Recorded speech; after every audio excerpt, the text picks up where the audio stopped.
अस्सलामु अलैकुम वरहमतुल्लाहि वबरकातुह।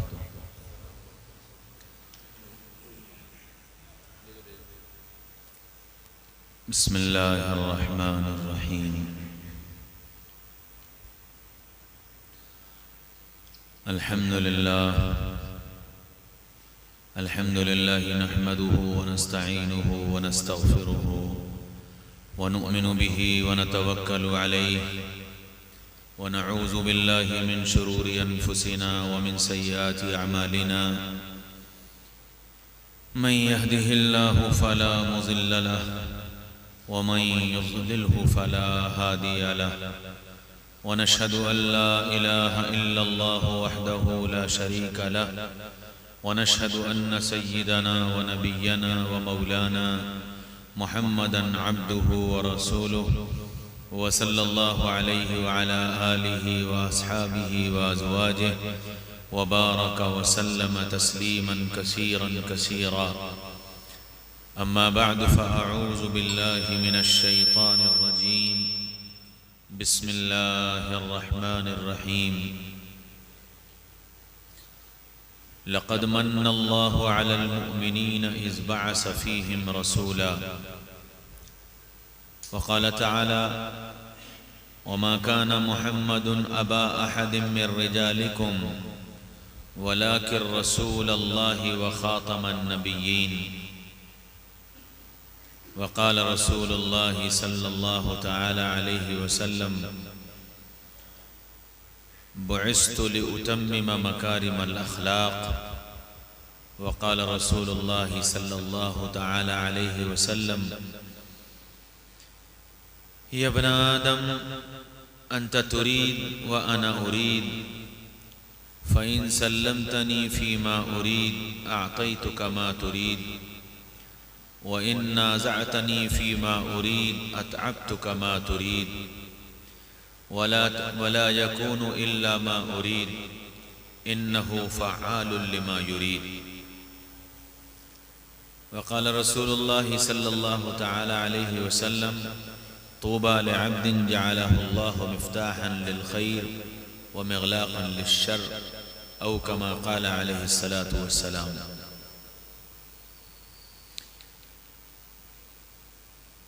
काबिल क़द्र काबिल एहतराम हज़रात उलमाए किराम और बहुत ही काबिल क़द्र मेरे भाइयों, दोस्तों, अज़ीज़ों, बुज़ुर्गों, अल्लाह ताला ने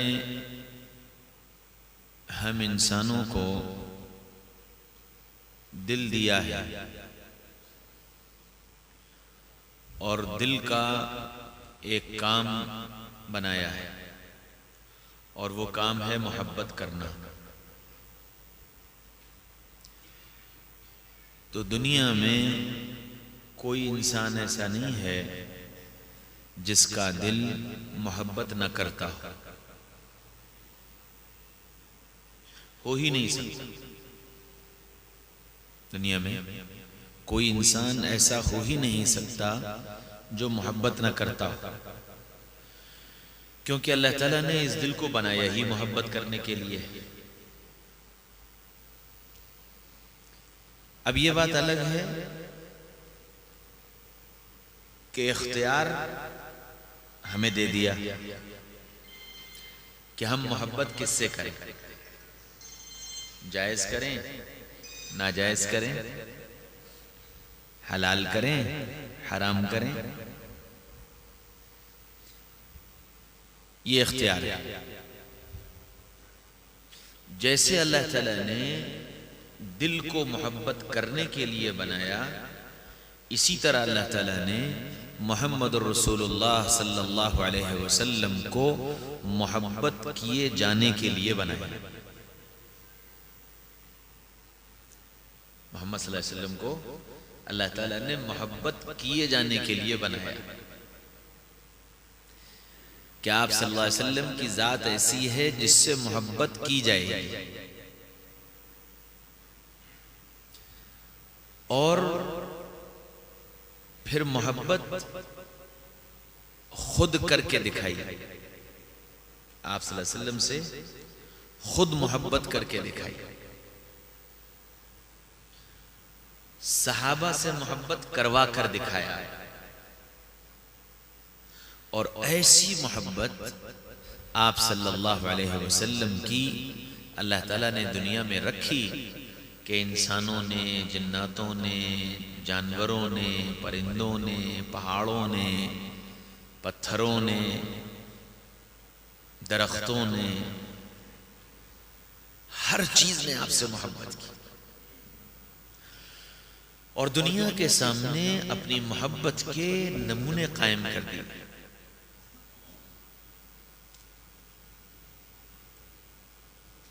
फिर इंसानों में भी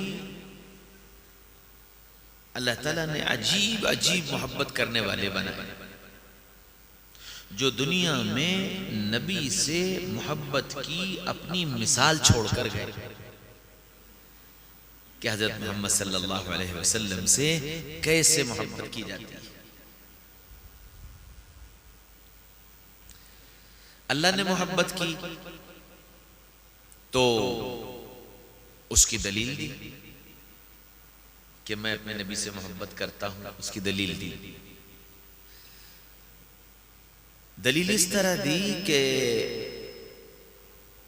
अल्लाह के नबी सल्लल्लाहु अलैहि वसल्लम ने फरमाया कि अल्लाह ने सूरे यासीन की तिलावत इस जमीन और आसमान के बनाने से 1000 साल पहले की थी, और उस सूरे यासीन की इब्तिदा क्या है? यासीन वल कुरआनिल हकीम इन्नका लमिनल मुरसलीन। यासीन मोहम्मद सल्लल्लाहु अलैहि वसल्लम का नाम है। फरमाया कि यासीन कसम है कुरान हकीम की, इन्नका लमिनल मुरसलीन, आप मेरे रसूल हैं। ये बात किससे कही? यासीन से कही। यासीन कसम है कुरान हकीम की, आप मेरे रसूल हैं।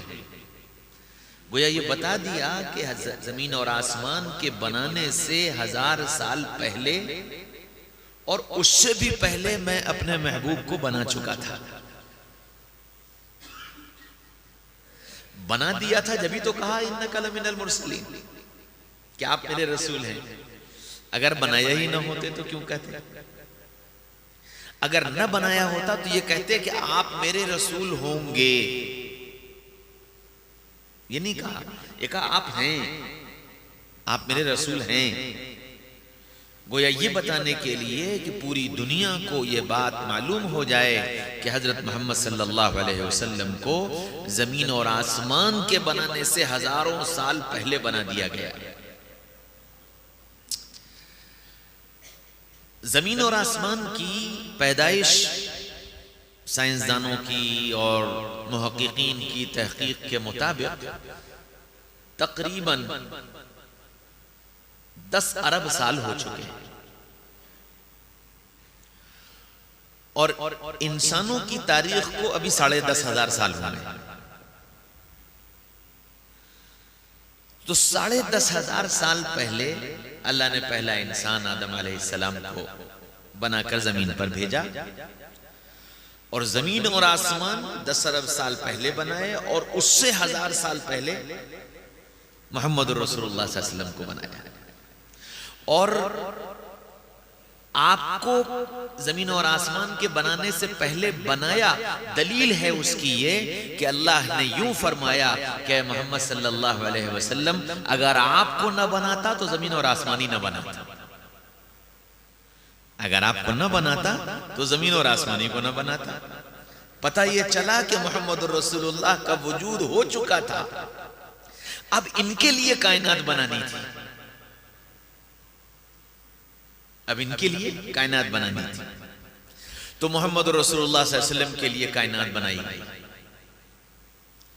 जमीन, आसमान, सूरज, पहाड़, दरिया, दरख्त, शजर, हजर सब। और फिर अल्लाह ताला ने आदम अलैहिस्सलाम से लेकर और ईसा अलैहिस्सलाम तक अंबिया कराम को जमीन पर मबूस फरमाया। नबी क्यों आते थे? नबी दुनिया में इसलिए आते थे कि इंसानियत को जहन्नम की आग से बचाकर जन्नत में पहुंचने वाला बनाया जा सके, इसलिए अंबिया करम तशरीफ लाए। हर नबी ने आकर मेहनत की और मेहनत करके इंसानों को जहन्नम से बचाकर जन्नत पर जाने वाली राह पर डाला। लेकिन होता यह था कि नबी आते थे, मेहनत करते थे, इंसानियत सुधरती थी और सही राह पर आती थी, और फिर जब नबी चले जाते थे तो ये गाड़ी फिर पटरी से उतर जाती थी। अल्लाह को फिर दूसरा नबी भेजना पड़ता था।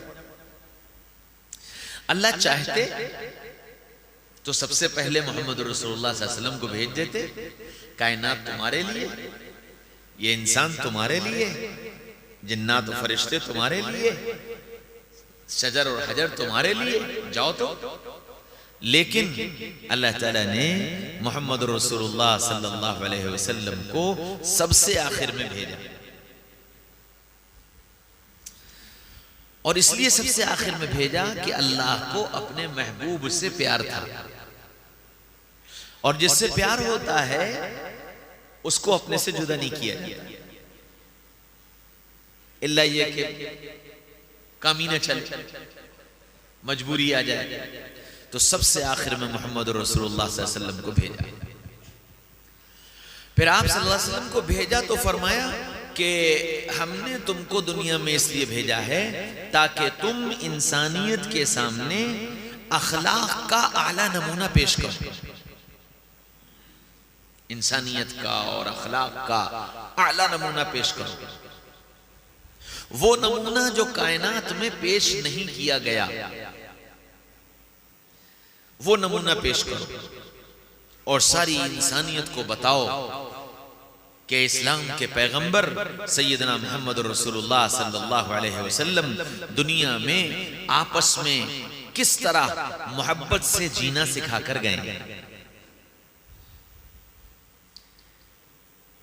और फिर नबी पाक सल्लल्लाहु अलैहि वसल्लम से यूं कहा कि अपनी सारी जिंदगी लोगों के सामने खुली किताब की तरह पेश करो। अपना दिन, अपनी रात, कुछ तो नबी ने बताई, कुछ अल्लाह ने खुद बताई कि मेरे नबी का दिन कैसा, मेरे नबी की रात कैसी, मेरे नबी की घरेलू जिंदगी कैसी, कुछ तो अल्लाह ने खुद बताई, और कुछ नबी से कहा कि तुम बताओ।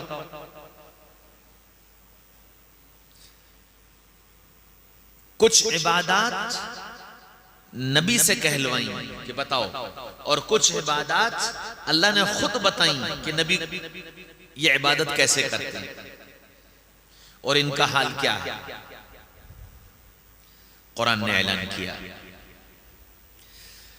तो नबी का दिन कैसा था, कुरान ने बताया, या अय्युहल मुद्दस्सिर कुम फअंज़िर व रब्बका फकब्बिर व सियाबका फतहिर।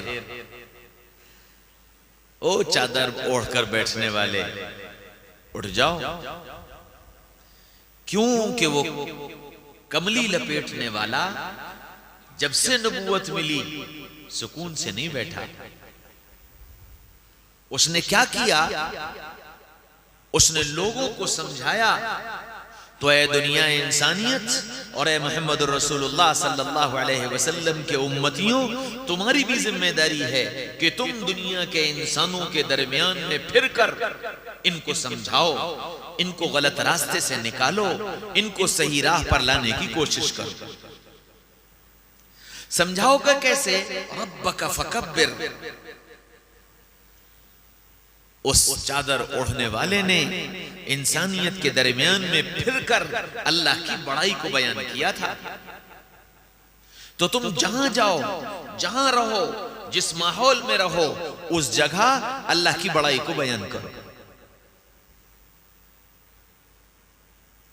और इतनी रब की बड़ाई बोलो, इतनी रब की बड़ाई बोलो कि वो रब की बड़ाई खुद तुम्हारे दिल में उतर जाए। और जिनके सामने तुम अल्लाह की बड़ाई और अल्लाह की अजमत के गुण गाओ, उनके दिल अल्लाह की अजमत से कांप उठे, उनके दिल अल्लाह की अजमत को तस्लीम करने के लिए मजबूर हो जाए।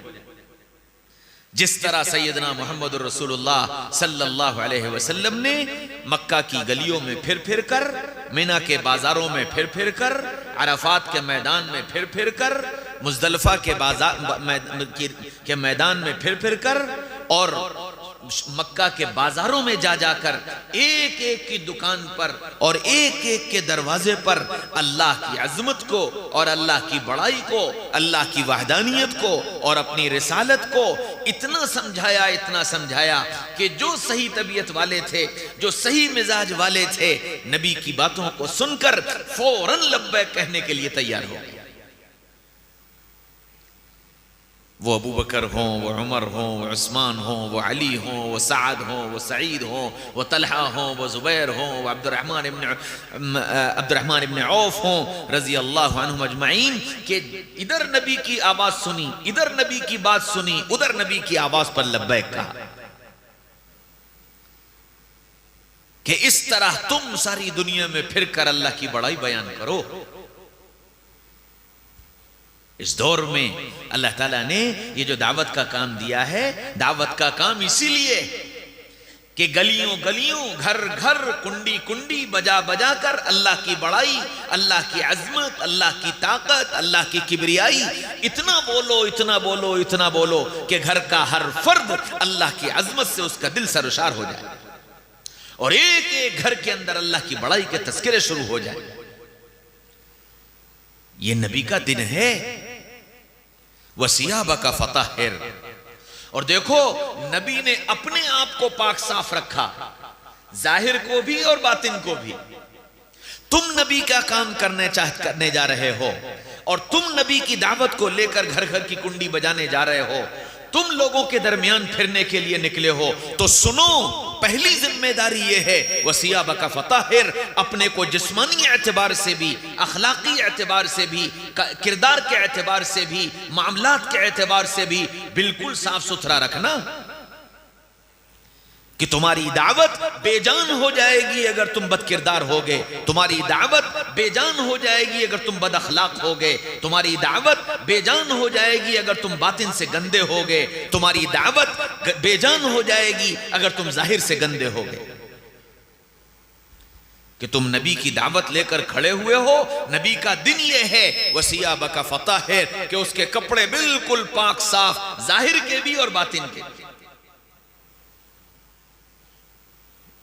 के अंदर से भी उजला, बाहर से भी उजला।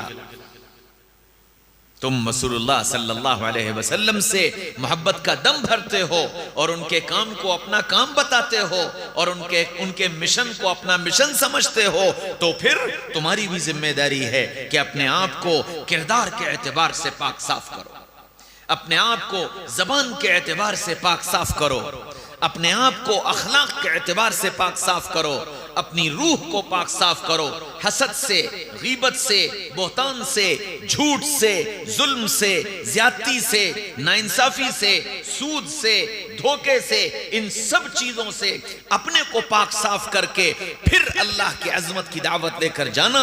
तुम्हारी जबान के निकले बोल में अल्लाह तासीर डाल दे। ये नबी का दिन है, नबी ये दिन छोड़कर गए और इस तरह दिन गुजारने की दावत देकर गए कि दिन इस तरह गुजारना कि पाक साफ हो जाओ। गलती होगी, नफ्स है, शैतान है, शरारत करेगा, गफलत आएगी, इरादा करूंगा फिर छूट जाएगा, तो फिर बताया नब्बे इबादी अन्नी अनल गफूरुर रहीम, मेरे बंदों को बता दो मैं बहुत माफ करने वाला, बहुत रहम करने वाला। माफी मांगोगे माफ कर दूंगा।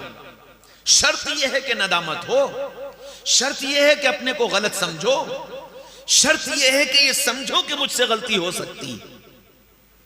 मैं कितना इल्म रखने वाला क्यों ना हूं, मैं कितनी सलाहियतें रखने वाला क्यों ना हूं, मुझे दुनिया क्या से क्या न समझ ले, लेकिन इंसान हूं, गलती मुझसे हो सकती और अपनी उस गलती पर नदामत हो और उसके छोड़ने का आज़्म हो, आइंदा न करने का इरादा हो, गलती माफ हो जाएगी। इसलिए ला तक़नतू मिन रहमतिल्लाह, इसलिए तुम नाउमीद मत होना कि जी क्या करूं, वो तो हो ही गई गलती, अब तो बच ही नहीं सकता ना। जब तुम दिल लगाकर माफी मांगोगे, माफ कर दूंगा। लेकिन दिन ऐसा गुजारना जैसा मेरा नबी तुम्हारे सामने अपना दिन छोड़ करके गया है। और नबी के दिन की गवाही मैं दे रहा हूं, मेरा कुरान दे रहा है। कुरान उठा करके देखो कि नबी ने दिन कैसा गुजारा। नबी की बेचैनी, नबी की तड़प, नबी का रोना, नबी का बेलखना, लअल्लका बाखिउन नफ्सका अल्ला यकूनु मुमिनीन। ए मोहम्मद सल्लल्लाहु अलैहि वसल्लम, क्या रो रो कर जान दे देंगे कि ये ईमान नहीं लाते? हमने आपसे इतना रोने के लिए नहीं कहा था। इन्नका ला तहदी मन अहबब्त वलाकिन अल्लाह यहदी मन यशा। हिदायत देना आपका काम नहीं है, हिदायत तो अल्लाह देते हैं। नबी इतना रो कर गए और कोशिश कितनी की, कहां तक की? एक ज़ईफ रिवायत के मुताबिक अबू जहल के दरवाजे पर 3000 मरतबा गए।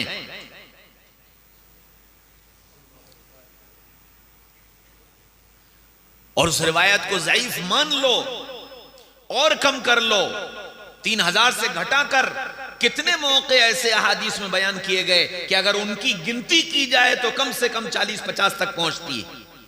जब आप सल्लल्लाहु अलैहि वसल्लम ने अबू जहल को दावत दी, जबकि वो खुली बगावत कर रहा था, खुला दुश्मन था, अलल ऐलान दुश्मनी कर रहा था, लेकिन उस दुश्मनी के बावजूद भी बार बार बार बार बार बार जाकर उसको ईमान की दावत दी। एक एक बंदे की इतनी फिक्र कि कैसे ये जहन्नम की आग से बच सकता है और उसके लिए मैं क्या कर सकता हूं। अल्लाह अकबर। हजरत अब्दुल्ला के बाप इब्ने उबई इब्ने सलूल पक्का मुनाफिक, ऐसा मुनाफिक जिसका निफाक खुली हुई किताब की तरह था, खुल्लम खुल्ला दुश्मन था। बीमार हुआ, मौत का वक्त करीब आ गया। बेटा सच्चा पक्का मुसलमान, अल्लाह के रसूल के आशिक, आए रसूलुल्लाह की खिदमत में कि या रसूलल्लाह, मेरा बाप मुनाफिक है और सख्त बीमार है, लगता यह है कि अब वो बचेगा नहीं। मेरी तमन्ना यह है कि कोई ऐसा सबब इख्तियार किया जाए कि उसको हिदायत मिल जाए और वो तौबा कर ले और शायद ईमान पर मौत हो जाए। अब्दुल्ला, क्या चाहते हो? कहने लगे कि या रसूल अल्लाह, ये पानी लाया हूं, आधा बचा मुझे दे दीजिए और मैं आपका ये बचा पानी ले जाकर के अपने बाप को पिला दूंगा। आपका ये बाबरकत पानी उसके जिस्म में जाएगा तो शायद अल्लाह उसके दिल को पलटा खिला दे और शायद उसको हिदायत मिल जाए। अल्लाह के रसूल ने फौरन वो पानी का बर्तन लिया और आधा पानी पिया और आधा पानी बचा हुआ दे दिया कि ले जाओ। ये खुशी खुशी पानी लेकर के आए और बीमार अब्बा के पास आकर खड़े हो गए। कहने लगे, अब्बा कुर्बान जाओ उस जात पर जिसको सारी जिंदगी तुमने सताया, सारी जिंदगी तुमने जिसको तकलीफें पहुंचाई, लेकिन आज भी वो तुम्हारा खैर खा है। तुम्हारे ईमान की सलामती के लिए उसने अपना बाबरकत पानी बचा हुआ दे दिया है। अब्बा ये पानी पी लो, शायद इसकी बरकत से तेरे दिल का जंग दूर हो जाए और अल्लाह तुझे तौबा की तौफीक दे दे और ईमान पर तेरी मौत आ जाए। पता है जालिम ने क्या कहा? कहने लगा कि अगर तू इस बर्तन में पेशाब लाता तो वो तो मैं पी लेता, मैं इस पानी को नहीं पीऊंगा, मैं इस पानी को नहीं पीऊंगा। उसने वो पानी नहीं पिया और इसी हाल में मर गया। अब बेटा तो बेटा, वो फिर आए कि या रसूल अल्लाह, अब्बा ने तो पानी पिया नहीं और अब्बा अपने उसी हाल में मर गए।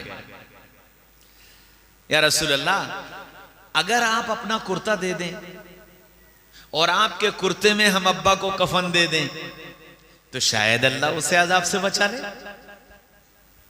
बात पूरी नहीं होने पाई कि कुर्ता उतार कर हवाले कर दिए कि लो ये कुर्ता ले जाओ, शायद इससे काम बने।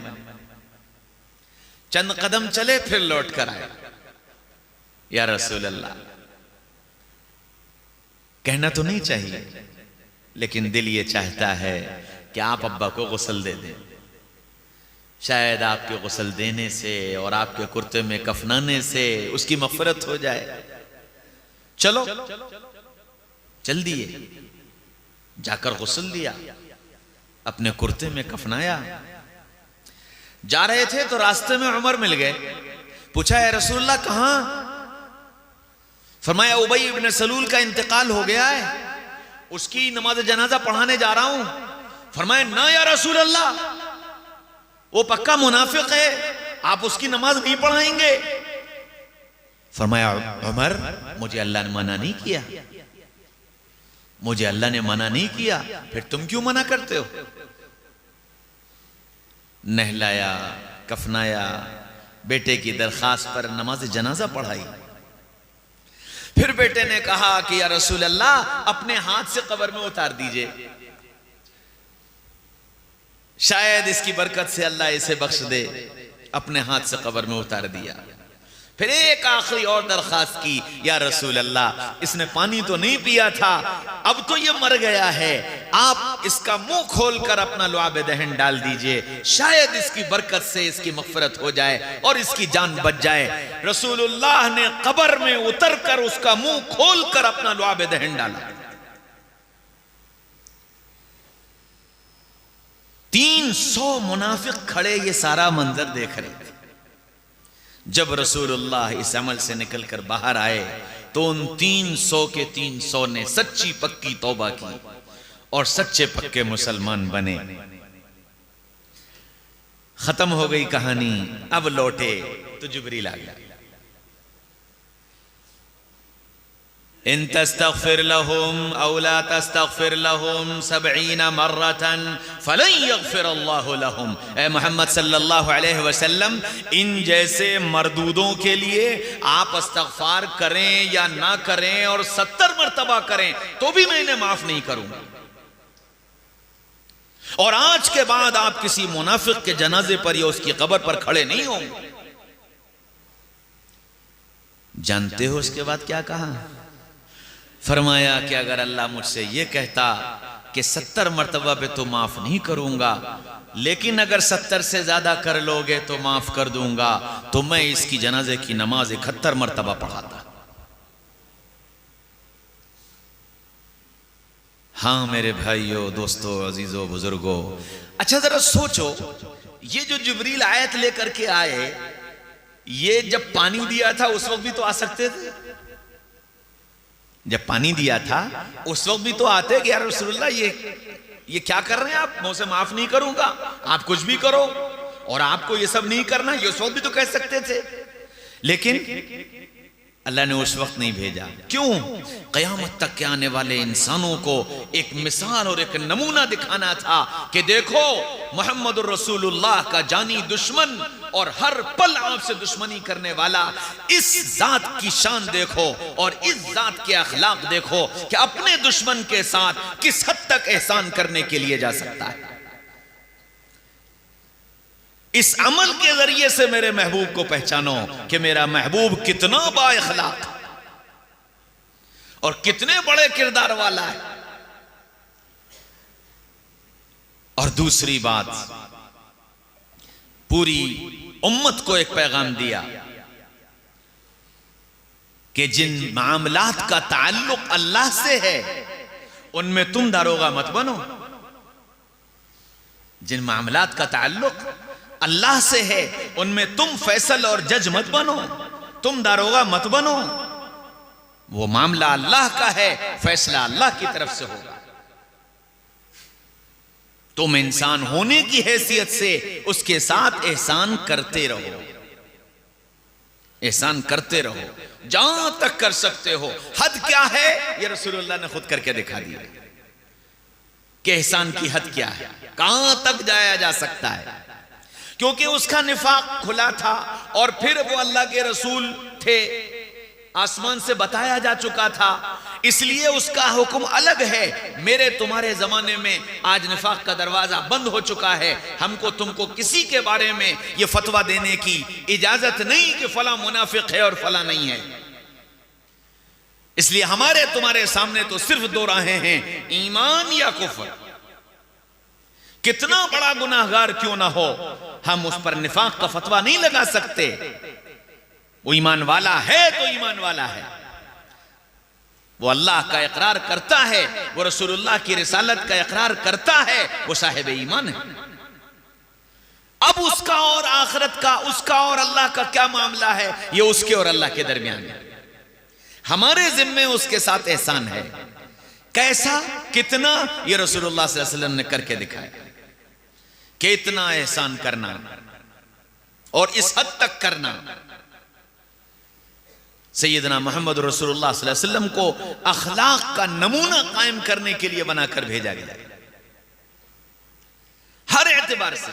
साथियों के साथ हजरत अनस रज़ी अल्लाह अन्हु फरमाते हैं कि मैंने 10 साल रसूलुल्लाह सल्लल्लाहु अलैहि वसल्लम की खिदमत की और 10 साल में एक मर्तबा भी ये नहीं कहा अनस ये क्यों किया और अनस ये क्यों नहीं किया। अल्लाह के नबी सल्लल्लाहु अलैहि वसल्लम ने अपनी घरेलू जिंदगी के अंदर दुनिया को अखलाक का वो नमूना दिखाया है कि उसकी मिसाल दुनिया कायम नहीं कर सकती। आप रिश्तों में उठाकर देखो तो सबसे ज्यादा नाजुक रिश्ता मियां बीवी का रिश्ता है। बाकी जितने रिश्ते हैं वो कभी टूटते नहीं हैं। एक मियां बीवी का रिश्ता ऐसा है कि चंद जुमलों से टूट जाता है। बाप बेटा, भाई भाई, भाई बहन, चचा भतीजा, मामू भांजा, ये रिश्ता कभी नहीं टूटेगा। लाख नाफरमानी करे, लाख जुल्म करे, लाख ज्यादती करे, बेटा है तो है, पोता है तो है, भांजा है तो है, भतीजा है तो है, यह रिश्ता खत्म नहीं होगा। एक मियां बीवी का रिश्ता ऐसा है जो बहुत नाजुक और जबान के 3 बोल पर यह रिश्ता टूट जाता है। तो इस रिश्ते की नजाकत की वजह से नबी पाक सल्लल्लाहु अलैहि वसल्लम ने उस पूरे मियां बीवी की जिंदगी को सारी दुनिया के सामने पेश किया और कैसा खूबसूरत बनाकर पेश किया। अल्लाह अकबर। इंसान की जिंदगी में औरत जिन जिन शक्लों में बीवी बनकर आ सकती है वो सारे रिश्ते मोहम्मद रसूलुल्लाह सल्लल्लाहु अलैहि वसल्लम के साथ जमा कर दिए। उम्र में छोटी, उम्र में बड़ी, कुंवारी, बेवा, तलाकशुदा, बराबर की, पैसे वाली, बेपैसे की, सब थी। आयशा उम्र में छोटी, खदीजा उम्र में बड़ी, सौदा उम्र में बराबर, उम्मे सलमा बेवा और हबीबा शहजादी और हफ्सा गरम मिजाज उमर की बेटी हैं। तो जैसे उमर जलाली, हफ्सा भी जलाली। तो सबके साथ जिंदगी गुजार कर दिखाई। और अब इन सब की सीरत उठाकर पढ़ो, कोई एक ये नहीं कहती रसूलुल्लाह ने मुझे मारा, रसूलुल्लाह ने मुझे डांटा, रसूलुल्लाह ने मुझे धक्के दिए, रसूलुल्लाह ने मुझे झड़क दिया। किसी एक की जिंदगी में नहीं मिलता। ना बड़ी, ना छोटी, ना बराबर की, ना कुंवारी, ना बेवा, ना तलाकशुदा, किसी की सीरत में यह नहीं मिलता कि रसूलुल्लाह ने उसके साथ क्या किया। किसी भी मर्द की जिंदगी में जो औरत बीवी बनकर दाखिल होगी इन सारे रिश्तों से ज्यादा नहीं के अलावा नहीं हो सकती। या छोटी होगी या बड़ी होगी, या कुंवारी होगी या ब्याही होगी, या तलाकशुदा होगी या मालदार होगी या गरीब होगी। सौदा के पास कुछ नहीं था, सारे रिश्ते जमा किए। अल्लाह के रसूल सल्लल्लाहु अलैहि वसल्लम ने खुद फरमाया कि मैंने कोई निकाह अपनी ख्वाहिश से नहीं किया, जिब्रील ने आकर के बताया, अल्लाह ने इशारा किया, तब मैंने निकाह किया। ये जो इतने निकाह करवाए गए, मुझे तुम्हें अखलाकियात का पूरा सबक पढ़ाने के लिए कराए गए।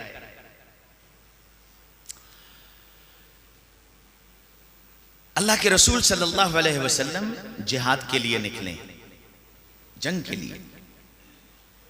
सहाबा साथ में हैं और जंग के लिए जा रहे हैं। साथ में आयशा भी है और आयशा का हार गिर गया। अल्लाह के रसूल सल्लल्लाहु अलैहि वसल्लम ने काफिले को चलने का हुक्म दिया। कहने लगी कि या रसूल अल्लाह, काफिला बाद में चलेगा, पहले मेरा हार तो ढूंढो। अल्लाह के रसूल ने सारे काफिले को रोक दिया कि भाई आयशा का हार ढूंढो। होता कोई मेरा तुम्हारा जैसा। मौका सोचो, मौका कि जंग पर जा रहे हैं, साथ में लश्कर है, एक हार खो गया है। बीवी कहती है कि जी हार ढूंढो फिर चलेंगे।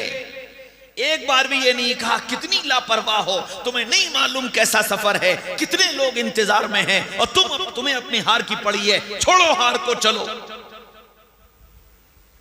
नहीं भाई, आयशा का हार ढूंढो। और आयशा का हार ढूंढते ढूंढते ढूंढते रात हो गई, हार नहीं मिला। फरमाया कि अच्छा भाई अब यहीं क़याम करो, सुबह चलेंगे। अब रात का क़याम हो गया और गजब ये कि जहां ठहरे थे वहां ना पानी ना खाना। साथ जितना पानी था वो मगरिब इशा तक वजू करते करते खत्म हो गया। अब जब रात को रुकने की बात आई तो सारे सहाबा परेशान कि जी रात को रुकेंगे तो सुबह फजर की नमाज में वजू कैसे करेंगे। सब परेशान और सबने आकर अबू बकर की जान नोचना शुरू कर दी।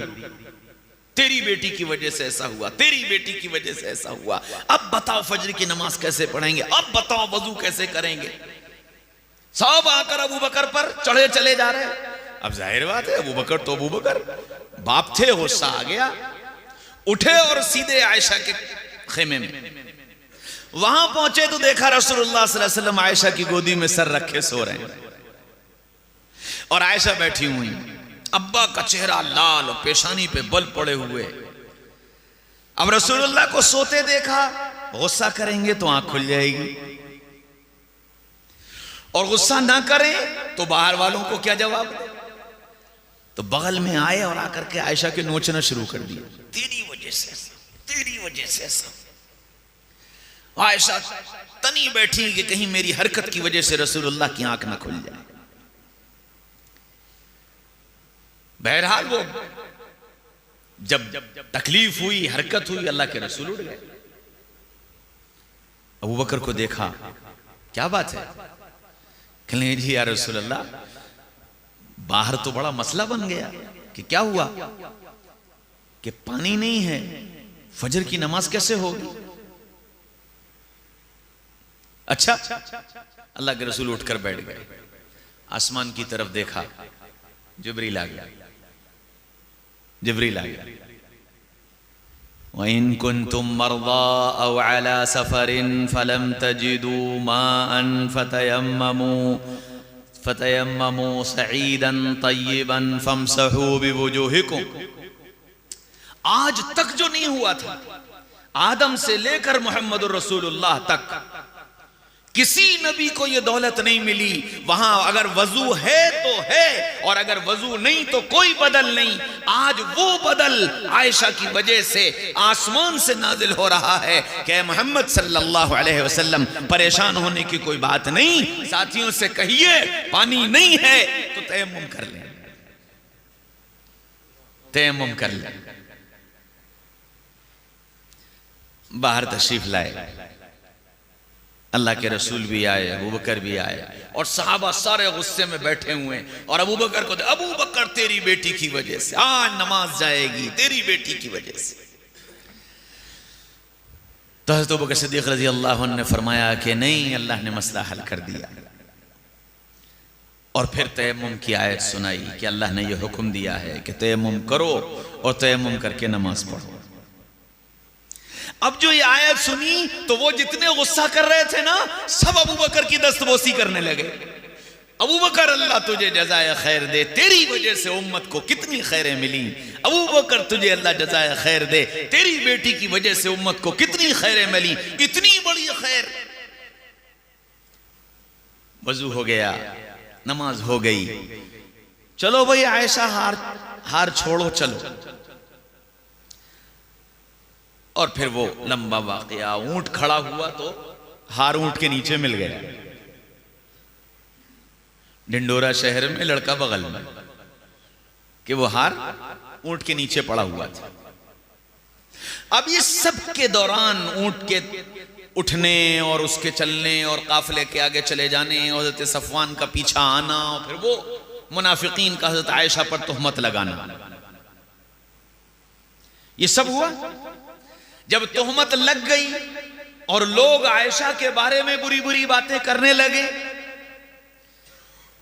तो जब महबूब पर आंच आती है तो हबीब को गुस्सा आता है।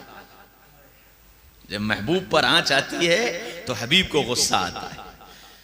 आयशा की इज्जत पर दाग वो आयशा की इज्जत पर नहीं था, वो मुहम्मदुर रसूलुल्लाह सल्लल्लाहु अलैहि वसल्लम की इज्जत पर था। इसलिए यूसुफ पर जब आंच आई तो एक बेटे ने गवाही दी, मरियम पर आंच आई तो ईसा ने गवाही दी, आयशा पर आंच आई तो अल्लाह ने गवाही दी। अल्लाह ने गवाही दी कि आयशा पाक है। ऐसा नहीं हो सकता, ये सब मुनाफिकीन की हरकत है। सफर पूरा हुआ, पूरी उम्मत को एक पैगाम दिया कि अपने घर वालों के साथ कैसे रहना है। गुस्सा, गर्मी, जबान। अच्छा, ये मालूम है गुस्सा गर्मी क्यों बढ़ गया? अल्लाह ताला ने जो इंसान का जिस्म जो बनाया है ना, इस जिस्म के अंदर हार्मोन सिस्टम है। यह हार्मोन सिस्टम जब बिगड़ता है तब इंसान का मिजाज बदलता है। और हार्मोन सिस्टम को बिगाड़ने वाली चीज इस वक्त दुनिया में सबसे ज्यादा फास्ट फूड है।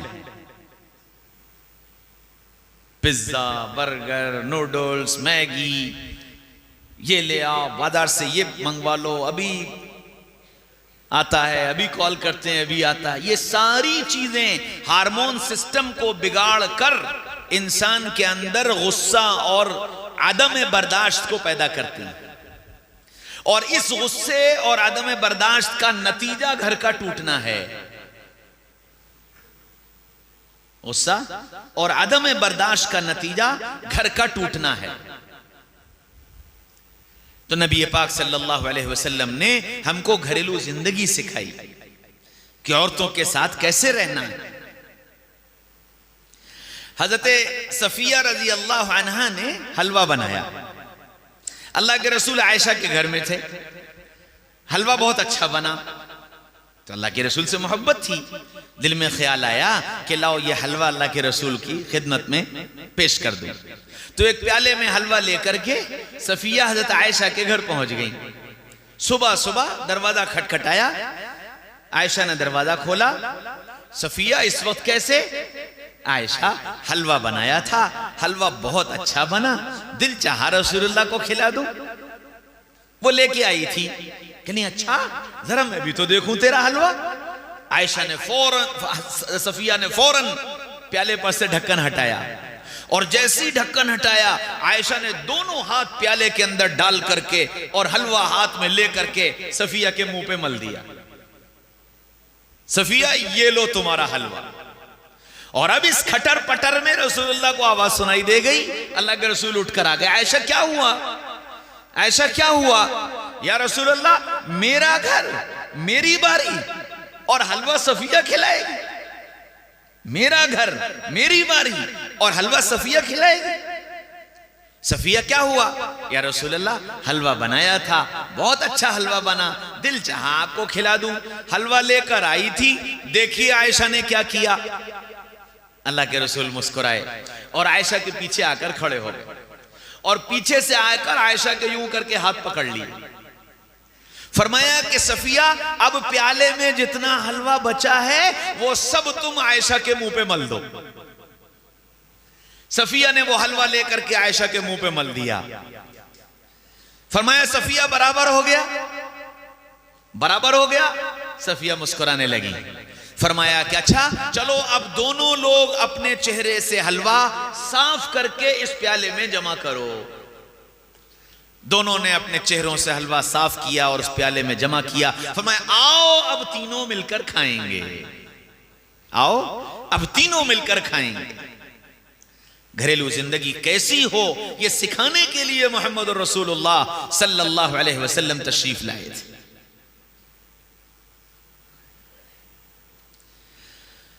घर में आपस में जिंदगी कैसी गुजारी।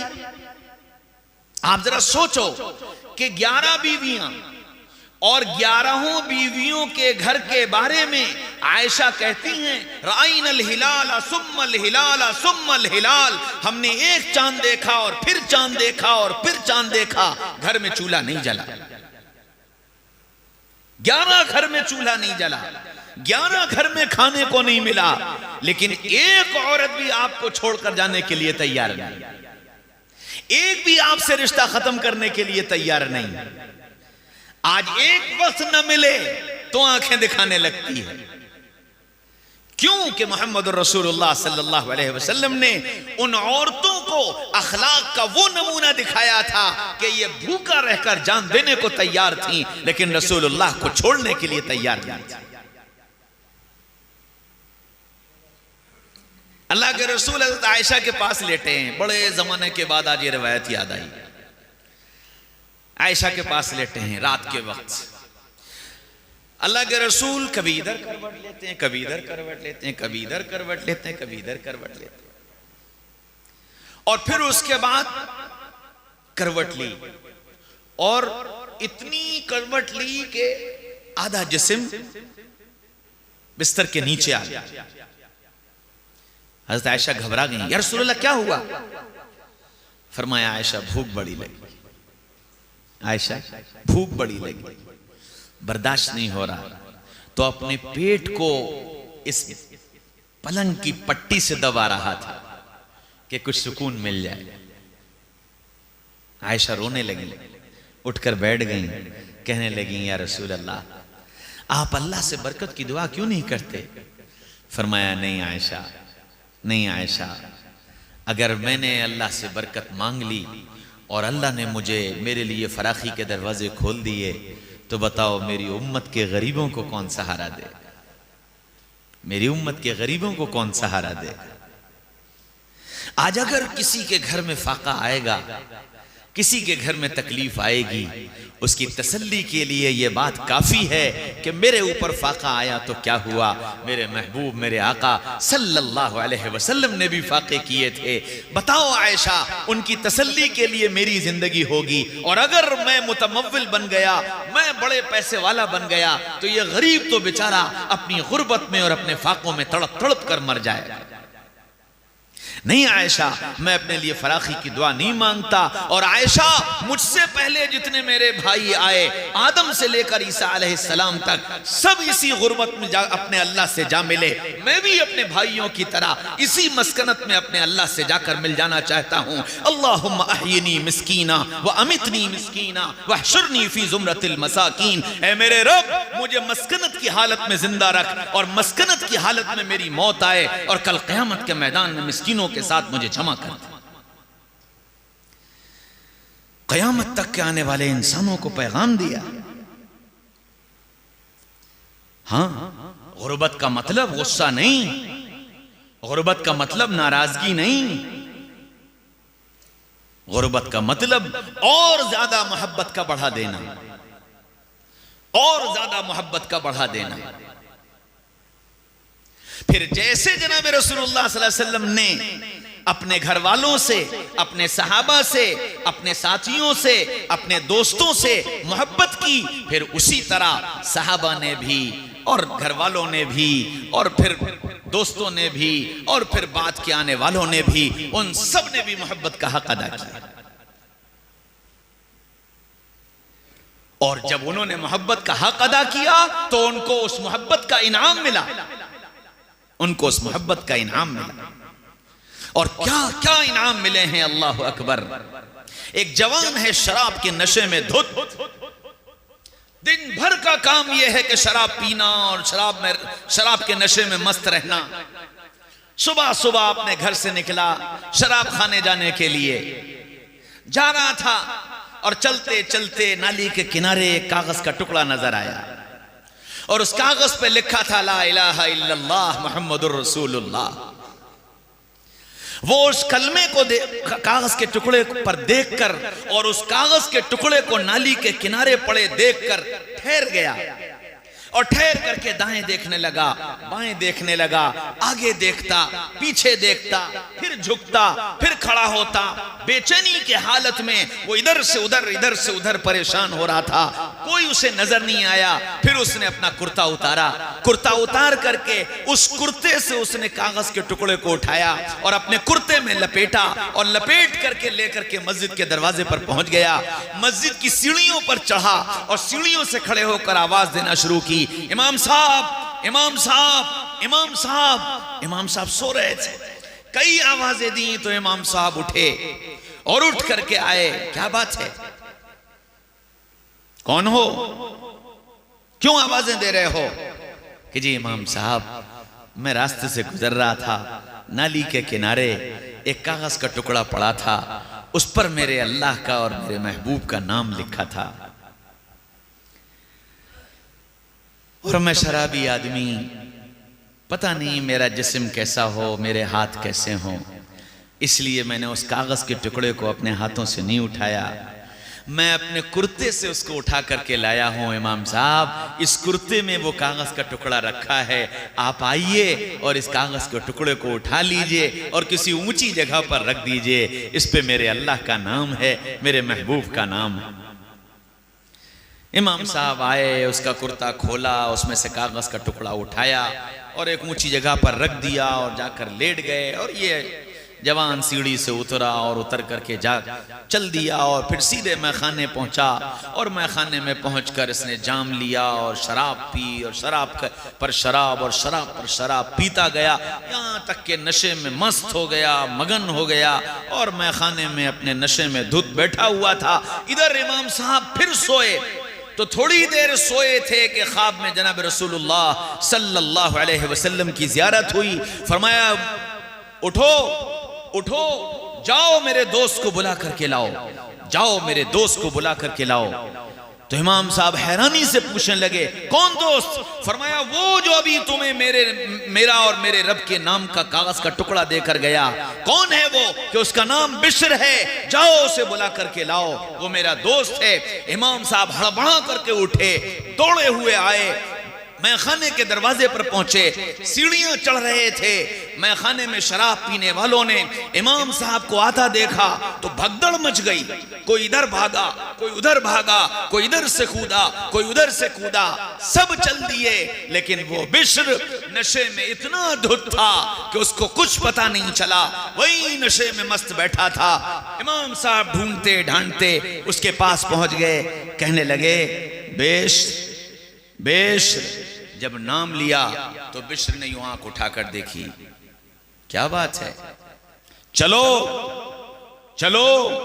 कहां चलूं? बुलाया है। किसने बुलाया है? मोहम्मद रसूलुल्लाह सल्लल्लाहु अलैहि वसल्लम ने बुलाया। ओहो, इतना सुनना था कि नशा हरन हो गया और उठकर खड़ा हुआ, कहने लगा, मेरा नाम लेकर बुलाया है, मेरा नाम लेकर बुलाया है? फरमाया, हां, तुम्हारा नाम लेकर बुलाया। हाथ पकड़ा, मैखाने की सीढ़ियों से नीचे उतरा और फिर कहने लगा कि इमाम साहब, अब जहां ले चलोगे वहां चलो। इमाम साहब उसको मस्जिद लाए, गुस्ल करवाया, कपड़े बदलवाए, मस्जिद में लेकर गए। उसने सलात तौबा पढ़ी और सजदे में गया और बिलक बिलक कर रोया, इतना रोया कि अल्लाह को प्यार आया, और ऐसा प्यार आया कि फिर वो बिश्र हाफी बने, अपने वक्त के बड़े जबरदस्त अल्लाह वाले बने। ऐसे अल्लाह वाले कि इमाम अहमद इब्न हंबल रहमतुल्लाह अलैह बिश्र हाफी के हाथ पर आकर बैठ हुए हैं, और इमाम अहमद इब्न हंबल की इस्लाह बिश्र हाफी से हुई। हाँ, मोहब्बत करोगे तो मोहब्बत का इनाम मिलेगा, मोहब्बत का इनाम मिलेगा। सैयदना मोहम्मद रसूलुल्लाह सल्लल्लाहु अलैहि वसल्लम ने पहले मोहब्बत करके दिखाई, फिर बाद वालों ने उनसे मोहब्बत की और दुनिया को यह बताया कि हजरत मोहम्मद सल्लल्लाहु अलैहि वसल्लम की जात मोहब्बत किए जाने के लायक, ऐसी जात है जिससे मोहब्बत की जाए। अल्लाह के नबी सल्लल्लाहु अलैहि वसल्लम मदीना मुनव्वरा में हैं। औरतों का एक काफिला मक्का आया और उस काफिले में हजरत हलीमा की बेटी रसूलुल्लाह सल्लल्लाहु अलैहि वसल्लम की बहन वो भी आई। मक्का आई तो ख्याल आया कि यहां मेरा भाई मोहम्मद है, चलो उससे मुलाकात करें सल्लल्लाहु अलैहि वसल्लम। तो लोगों से मालूम किया कि मोहम्मद इब्न अब्दुल्ला कहां मिलेंगे, मोहम्मद इब्न अब्दुल्ला कहां मिलेंगे। लोगों ने कहा तुम कैसे जानती हो और तुम्हारा उनसे क्या ताल्लुक।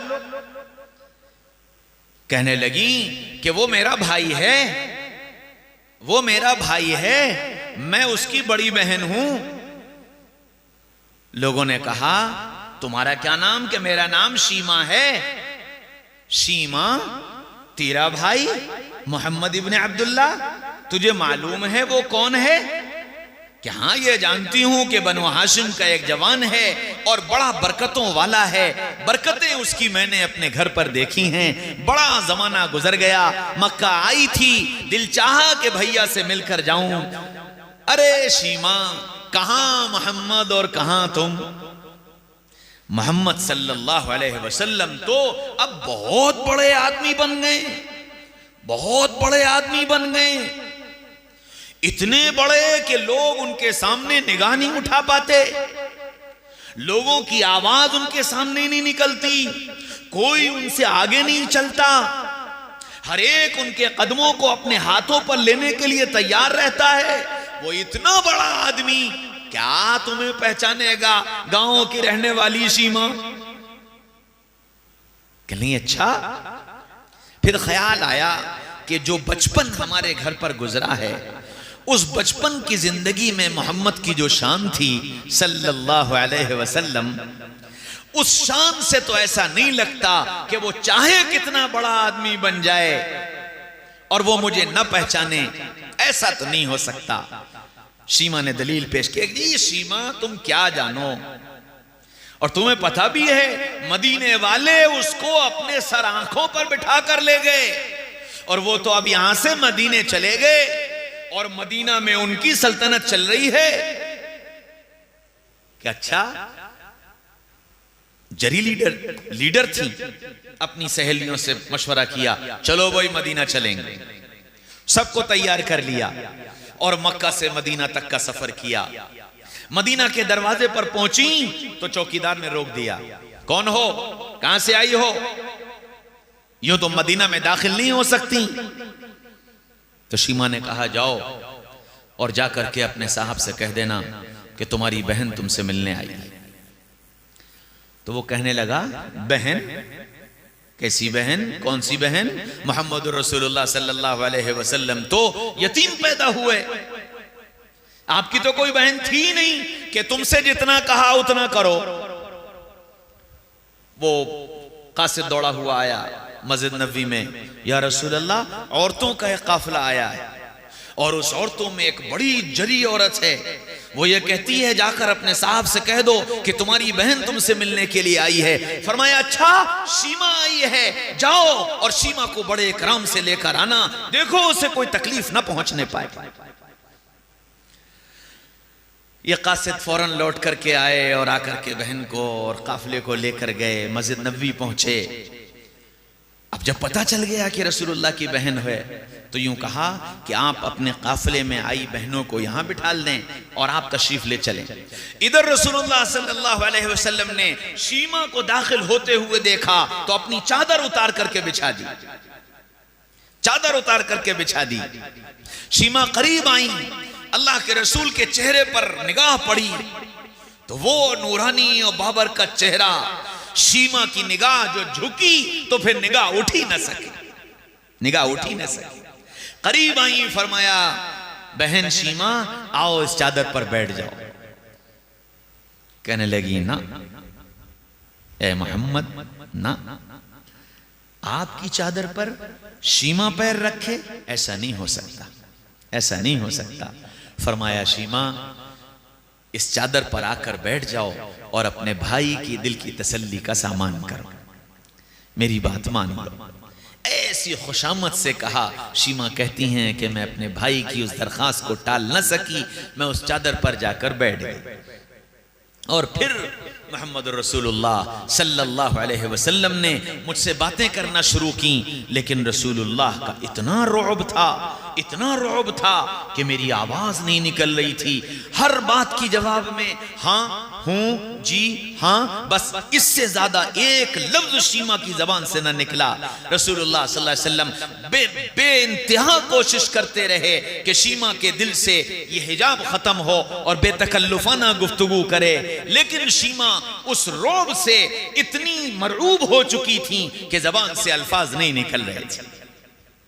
तो फिर अल्लाह के रसूल ने फरमाया शीमा तुम्हें याद है बचपन में जब हम तुम खेलते थे तो एक बार तुमने दौड़ लगाई थी और तुम हमको पकड़ नहीं पा रही थी, फिर जब मैं तुम्हारी पकड़ में आया तो तुम्हें गुस्सा आ गया था और गुस्से में तुमने मेरे यहां काट लिया था।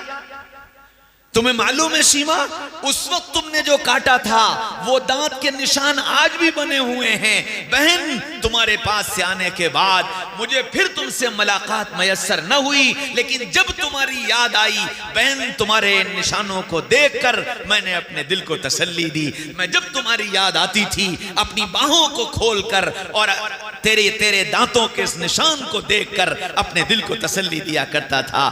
बहन याद है तुम्हें? शीमा के चेहरे पर मुस्कुराहट आ गई, हंसने लगी। थोड़ा हिजाब कम हुआ। अम्मा का क्या हाल है, गांव का क्या हाल है, तुम्हारी बकरियां कैसी हैं, तुम्हारा वो कैसा है, ये कैसा है, सब पूछा। लंबी गुफ्तगू हो गई। फिर फरमाया कि बहन मेरे लिए इससे बड़ी सआदत की कोई बात नहीं कि तुम मेरे पास रहो और मैं तुम्हारी खिदमत करूं, ये मेरे लिए बड़ी सआदत की बात है। लेकिन अगर तुम वापस जाना चाहो तो मैं तुम पर जबरदस्ती नहीं करूंगा, मैं तुम पर जबरदस्ती नहीं करूंगा। कहने लगी कि भैया तेरे जैसा भाई इस जमीन पर और इस आसमान के नीचे न किसी ने देखा है न देखेगा। बात तो यह है कि तेरे जैसे भाई को छोड़कर जाना ये बड़ी नाकदरी की बात है। लेकिन लेकिन लेकिन मुझे मक्का वालों ने यूं कहा था कि तेरा भाई तुझे पहचानेगा भी नहीं, वो बहुत बड़ा आदमी बन गया है। मैं जाकर के बताऊंगी कि मेरा भाई कैसा, उसके अखलाक कैसे, उसकी मोहब्बत कैसी, उसका इकराम कैसा, मैं ये जाकर सारे मक्का वालों को बताऊंगी, इसलिए मैं वापस जाना चाहती हूं। फरमाया बहुत अच्छा। एक सहाबी को बुलाया, फरमाया जाओ रसूलुल्लाह के सारे घरों में कह करके आओ कि रसूलुल्लाह की बहन आई है, वो वापस जा रही है, जिसके पास जो कुछ हो वो सब उसके लिए हदिये में लेकर के आए। तो सारे घरों से हदिये का सामान आया, जिस घर में जो था सबके घर से हदिये का सामान आया और एक बड़ी पोटली हदिये की बन गई। फरमाया कि जाओ रसूलुल्लाह के ऊंटों में से सबसे अच्छा ऊंट जो है वो लेकर के आओ। ऊंट लाया गया। फरमाया कि इसके कजावे का सामान लाओ, आज एक भाई अपनी बहन के लिए कजावा कसे। सहाबा कहने लगे या रसूलल्लाह ये खिदमत हमें कर लेने दीजिए। फरमाया ना, सालों के बाद आज अल्लाह ने अपनी बहन की खिदमत का मौका दिया है। न जाने जिंदगी में फिर ये मौका मिलेगा या नहीं मिलेगा। आज अपने बहन की खिदमत ये भाई खुद अपने हाथों से करेगा। खुद कजावा कसा और खुद कजावा कस के वो हदिये का सामान ऊंट के ऊपर रखा, फिर ऊंट को खड़ा किया, बहन को ऊंट के करीब लाए, फरमाया बहन आज ये ऊंट नहीं बैठेगा, भाई अपने हाथ से बहन को सवार करेगा। भाई अपने हाथ से बहन को सवार करे। कहने लगी कि मोहम्मद सल्लल्लाहु अलैहि वसल्लम मदीना आई तो थी मोहम्मद कहते कहते, लेकिन अब ये जबान मोहम्मद कहते हुए लरसती है। इजाजत दीजिए कि रसूलुल्लाह कह सकूं, इजाजत दीजिए कि रसूलुल्लाह कह सकूं। रसूलुल्लाह सल्लल्लाहु अलैहि वसल्लम ने उनके कहने के बाद उनके सामने कलमा पेश किया। सारी बात कर ली, सब कुछ कर लिया, दावत नहीं दी, अखलाक पेश की, मोहब्बत पेश की, इकराम पेश किया, और इस दर्जे इकराम पेश किया कि वो खुद दीवाना वार कहने लगी, आई तो थी मोहम्मद कहते कहते, जाना चाहती हूं रसूलुल्लाह कहते कहते। कलमा पढ़ा, ईमान में दाखिल हुई। फिर फरमाया कि बहन आज ये भाई अपने हाथों से ऊंट पर सवार करे, और ये कहकर एक घुटना जमीन पर टेका और एक पैर खड़ा किया और यूं दोनों हाथ करके बैठ गए। फरमाया बहन मेरे पैरों पर अपना पैर रखो और फिर हाथों पर पैर रखो और मैं अपने हाथों से तुम्हें चढ़ाकर ऊंट पर बिठाऊंगी। कहने लगी कि या रसूल अल्लाह, मैंने चादर पर भी उस वक्त कदम रखते हुए मेरे पैर कांपे थे जब मैंने आपको रसूलुल्लाह नहीं माना था।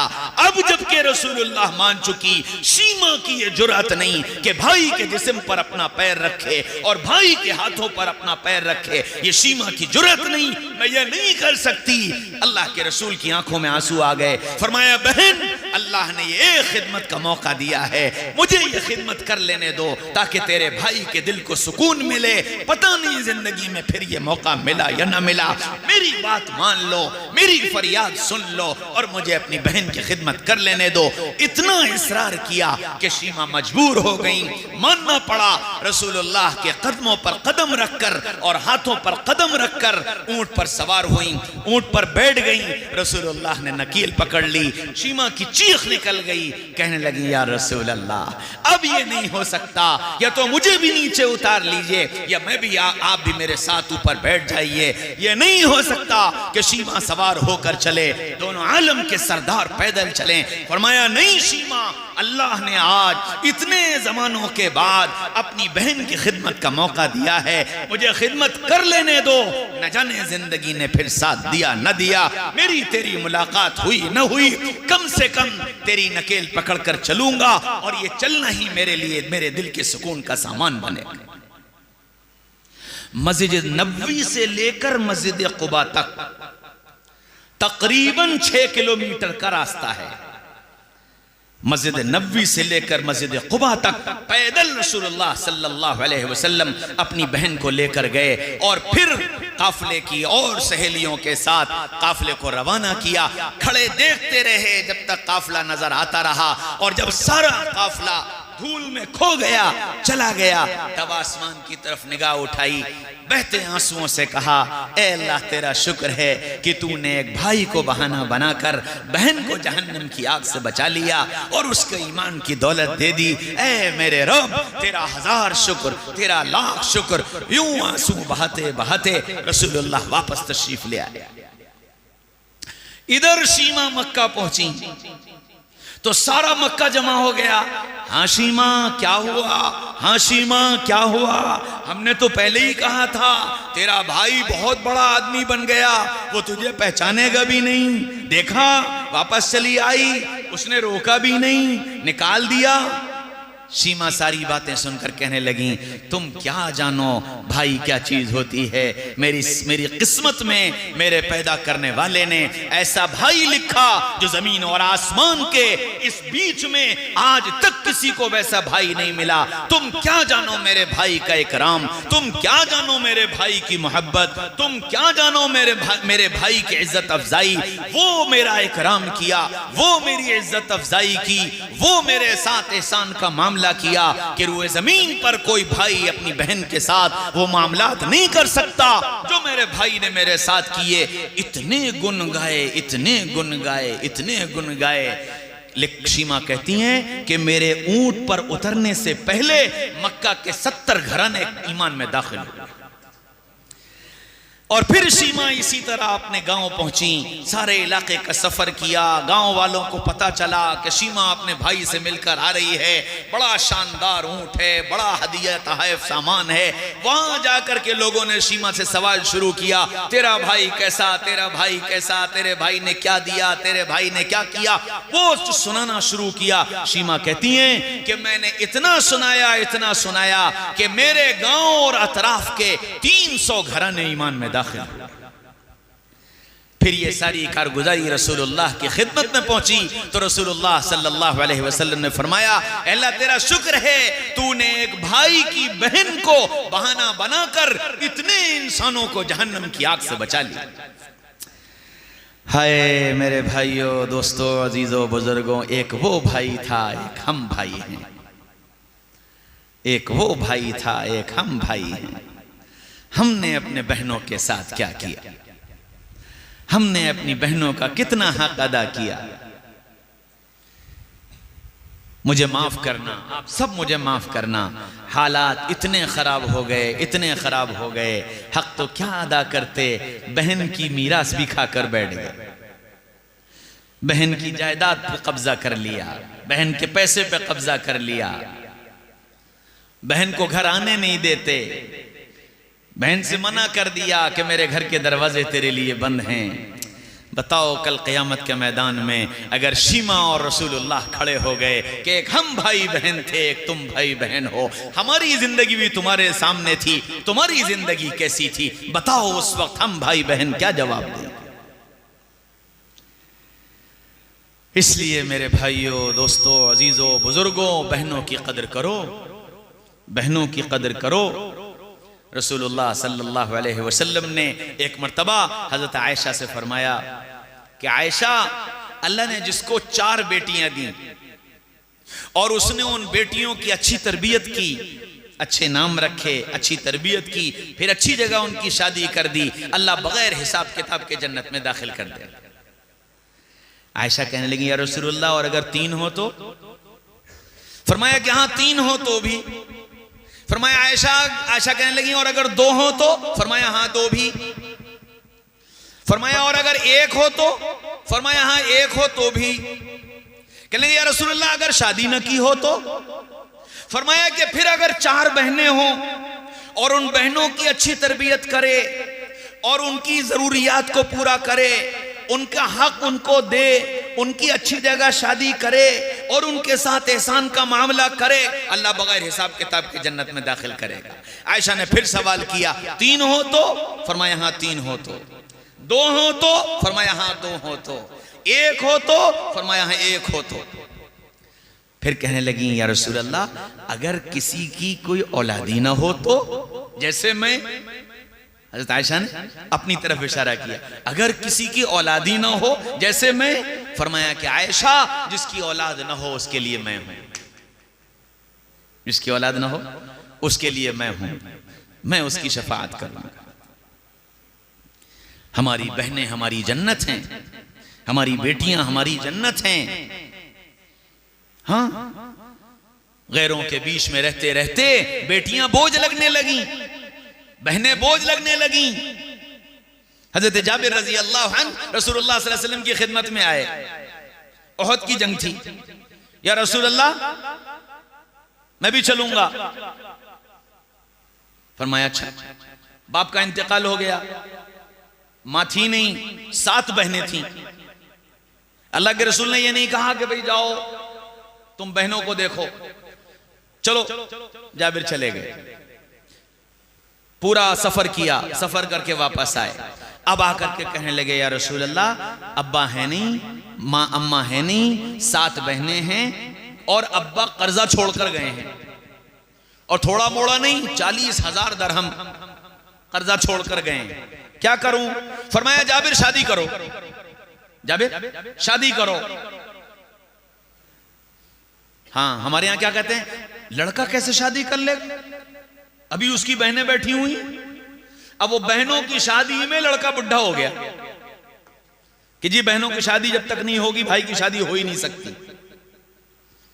अजीब रवाज चल गया, भाई छोटा हो भाई बड़ा हो कुछ भी हो, बहनों की शादी जब तक नहीं होगी भाई की शादी नहीं हो सकती,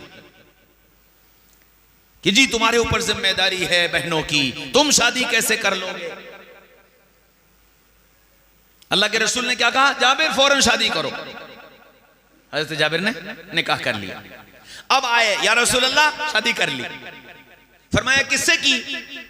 फरमाया एक बेवा औरत से की। कहने कुंवारी लड़की से क्यों नहीं की? कहने लगे या रसूल अल्लाह, घर में 7 बहनें हैं, तरबियत के लिए किसी तजर्बेकार औरत की जरूरत थी, इसलिए बेवा से शादी की। फरमाया अल्लाह बरकत दे, अल्लाह बरकत दे। फिर फरमाया कि या रसूल अल्लाह, अब्बा इतना इतना कर्जा छोड़कर गए हैं कि तुम्हारे पास क्या है? या रसूल अल्लाह कुछ भी नहीं, ये बाग है, इसकी थोड़ी सी खजूरें। फरमाया ठीक है, कल सारी खजूरें जमा कर लेना, कल मैं आऊंगा और अपने कर्जदारों को बुला लेना। हज़रत जाबिर कहने लगे मैं तो उसी वक्त समझ गया कि अब कल नबी पाक सल्लल्लाहु अलैहि वसल्लम की बरकतें नजर आएंगी। हज़रत जाबिर रजी अल्लाह अन्हु ने खजूरें जमा कर ली और सारे कर्जदारों को बुला लिया। अल्लाह के रसूल तशरीफ लाए, हाँ भाई एक एक करके बुलाओ, तुम्हारा कितना कर्जा? के इतना। जाबिर इतनी खजूरें दे दो। अब वो जाबिर खजूरें देते रहे देते रहे देते रहे देते रहे कि जी पूरा हो गया, यहाँ पूरा हो गया, चलो दूसरा तीसरा चौथा, सबको बुलाते रहे और खजूर तोल तोल कर देते रहे देते रहे देते रहे, सबके कर्जे अदा हो गए। जाबिर फरमाते हैं खुदा की कसम, मेरे खजूर की ढेर में से एक खजूर कम न हुई थी, एक खजूर कम न हुई थी। हाँ मेरे भाइयों दोस्तों अजीजों बुजुर्गों, बरकतें और रहमतें कुर्बानी के बाद आती हैं, कुर्बानी के बाद आती हैं, इसलिए पहले कुर्बानी देनी पड़ेगी, हक छोड़ना पड़ेगा, माफ करना पड़ेगा, फिर अल्लाह की तरफ से बरकत के फैसले होंगे। बातिल ने निजाम बिगाड़ दिया, बातिल ने यह समझाया पहले अपना उल्लू सीधा करो, फिर उसके बाद देखना, अगर बचे तो बहन, अगर बचे तो भाई, अगर बचे तो मां, वरना पहले अपना सीधा करो। अपना मकान, अपनी दुकान, अपने बच्चे, अपनी शादी, अपना पैसा, ये सब सॉलिड हो जाए, फिर सोचना क्या भाई बहन की भी जिम्मेदारी है। ये दस्तूर नहीं है, ये कानून नहीं है। कानून ये है कि तुम छोड़ दो, तुम छोड़ दो, तुम छोड़ दोगे अल्लाह के लिए, अल्लाह उससे 10 गुना ज्यादा तुम्हें अता कर देगा, 10 गुना ज्यादा। जिंदा मिसाल में बैठा हूं आपके सामने। हमारे दादा बड़े जमींदार थे, बड़े जमींदार तहसीलदार थे। मध्य प्रदेश में सतना के पास एक कस्बा है सोहावल, वहां के तहसीलदार थे। वहां का जो राजा था वो टैक्स नहीं दिया करता था, और जो टैक्स लेने जाता उसको जान से मार देता। 3 तहसीलदार मर चुके थे। हमारे दादा की पोस्टिंग हुई तो दाढ़ी टोपी वाले, अंग्रेजों की हुकूमत, उनका भाई ये सही आया आदमी, तो दादा को वहां तहसीलदार बनाकर भेज दिया कि जी लगान वसूल करके लाओ, 5 साल का लगान बाकी है। और राजा ये करता था कि जो तहसीलदार आता था उसका बड़ा इकराम करता था और अपने महल में ठहराता था और रातों रात सफाया करवा देता था। जब दादा पहुंचे और जाकर के कहा कि जी हम तुम्हारा लगान वसूल करने के लिए आए, कि जी बहुत अच्छा, खूब इकराम किया।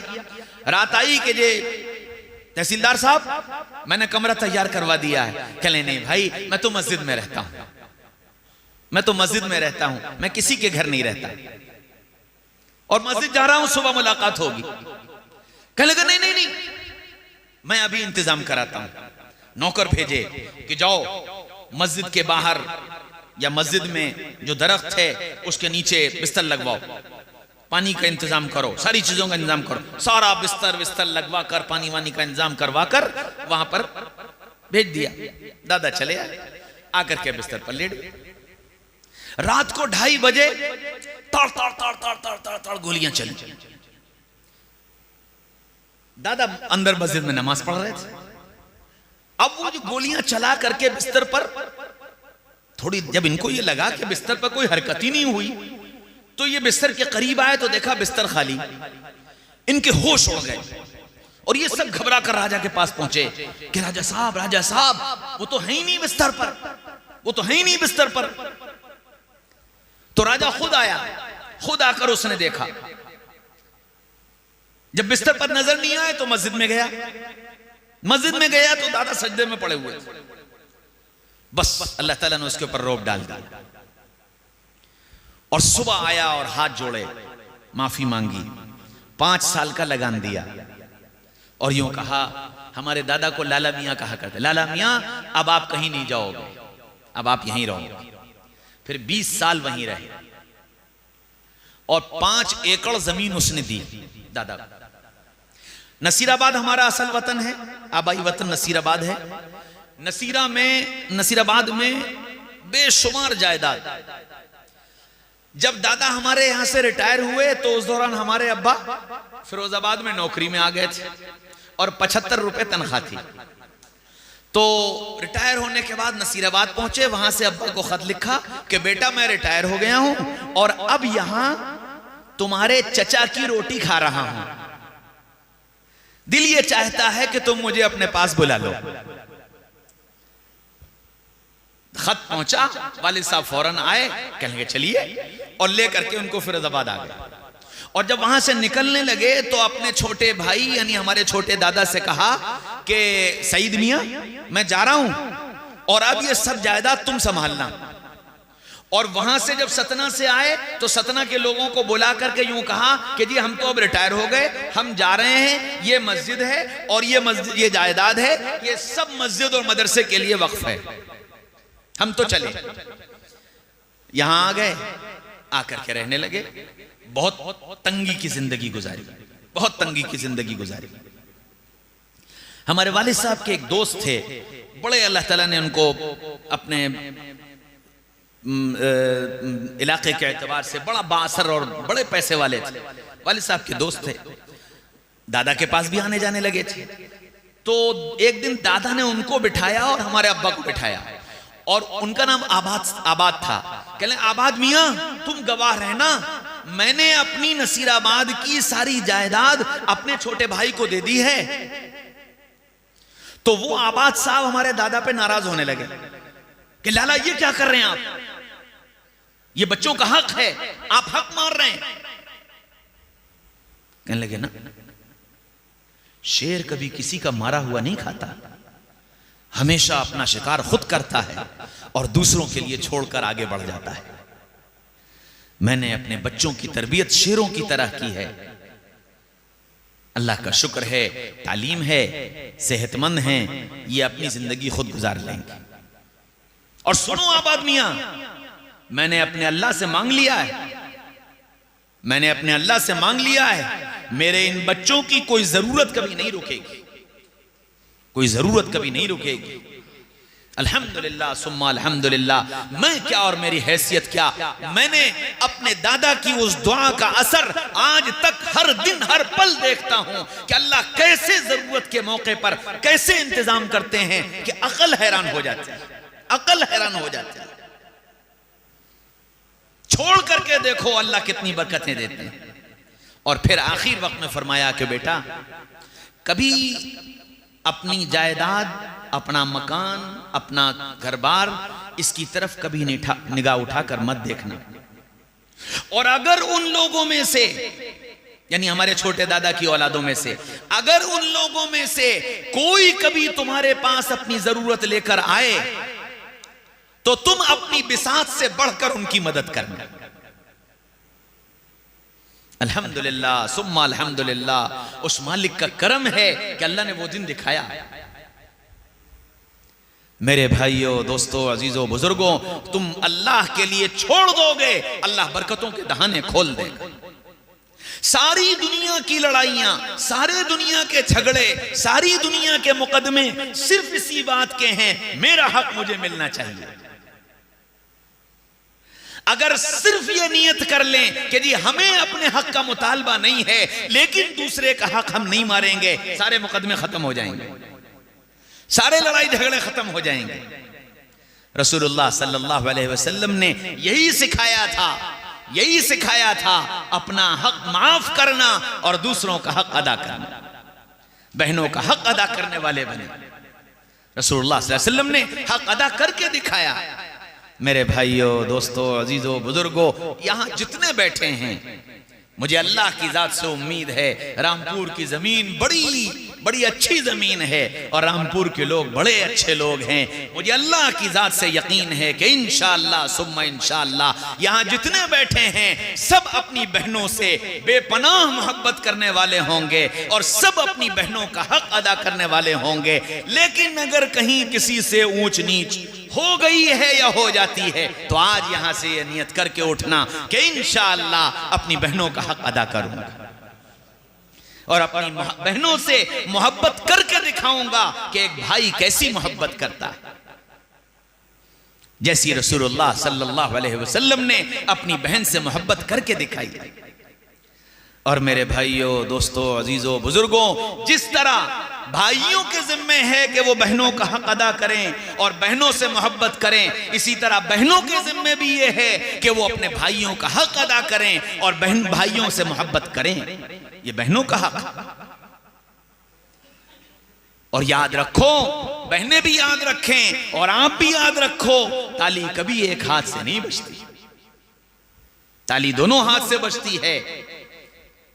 जब दोनों के अंदर जज्बात मोहब्बत के होंगे, जब दोनों के अंदर जज्बात एक दूसरे के हक के अदा करने के होंगे, इंशाअल्लाह कड़वाहट आ ही नहीं सकती। रसूलुल्लाह सल्लल्लाहु अलैहि वसल्लम ने एक एक चीज हमको सिखाई। हजरत हसन, हजरत हुसैन आप सल्लल्लाहु अलैहि वसल्लम की जिंदगी में 7 साल के हो गए थे, 6 साल और 7 साल।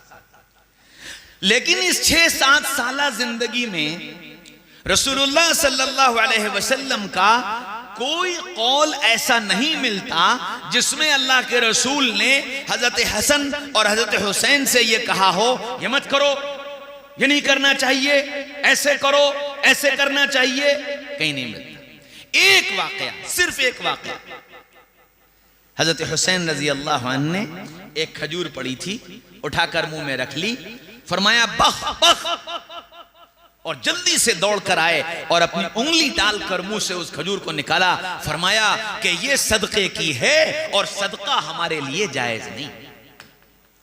इसके अलावा सिर्फ मोहब्बत, सिर्फ मोहब्बत। कितनी मोहब्बत, अल्लाह अकबर। इतना बड़ा आदमी, इमामुल अंबिया,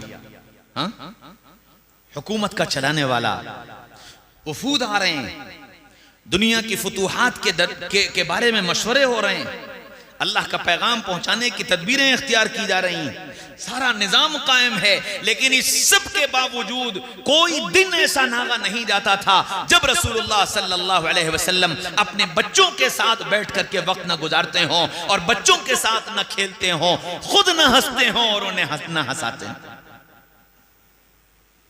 रोज मामूल था, घर में आए, हाँ भाई आज कौन मुझे जल्द पकड़ेगा, आज कौन मेरे ऊपर सवार होगा, आज कौन मेरे साथ दौड़ेगा, आज कौन मेरे ऊपर सवारी करेगा।